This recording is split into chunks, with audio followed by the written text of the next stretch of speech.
Laingangna Sangai Festival pangthoknaba thorang tawrakliba sibu poirei apunba leimarol mairapaibi palemna yaningdaba fongdorpag loinana IDP singna festival asibu boycott tawrakliba si maram chai boycott asi sawgatkani hairakli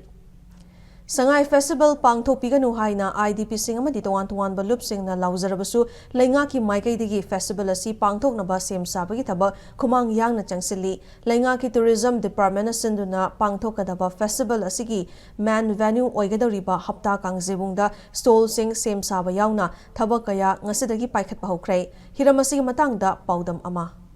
Hojik ayakna laibam phamasi Imphal district ki hapta kangjebung hariba mafam aduni hariba mafam asida akoi Manipur laingaki tourism department na senduna lakliba November ki tang kungama thoidagi kunthra phawba koi Manipur Sangai festival haiduna pangthok nabgidamakta sem sabagi mami aduni hojik miyamna uiba se hojik maroina lagiba tang kungama thoidagi pangthokadaiba festival asibu koi laingaki maikaidagi yamna mapung phana pangthok nabgidamakta festival asigi mathau taba tongan ba koigi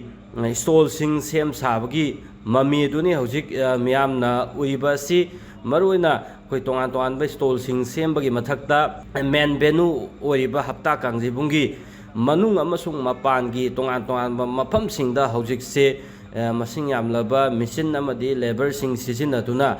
festival asibu mai pakna pangthok nabgidamakta akan bamongda sem sari stall sing asi koi tinna khanba ga pham kharadana khoi wa tongan ba stall chanabgidamakta tongan ba labor myam ma sisinna kanda hojik se yamna kanna semkat sagatpagi mami aduni adu matang sida koi ningsing ba yabati koi Manipur laingaki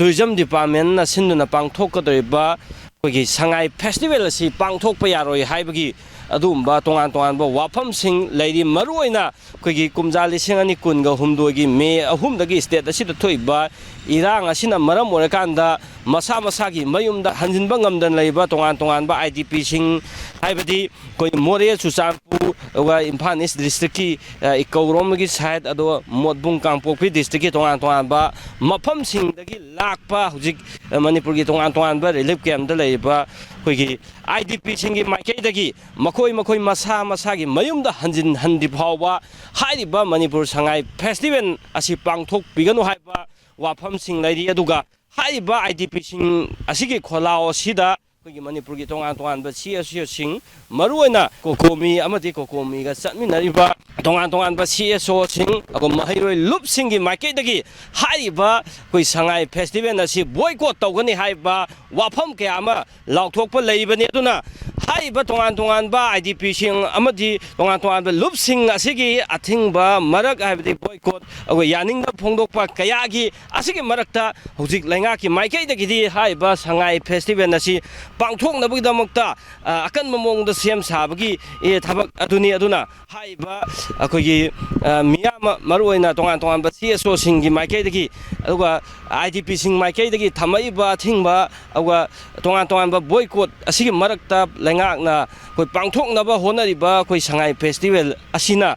kadai muk yauna koi mai pakpa ngamgadoi haiba dusu koi lake kadaiba numising asida miyamna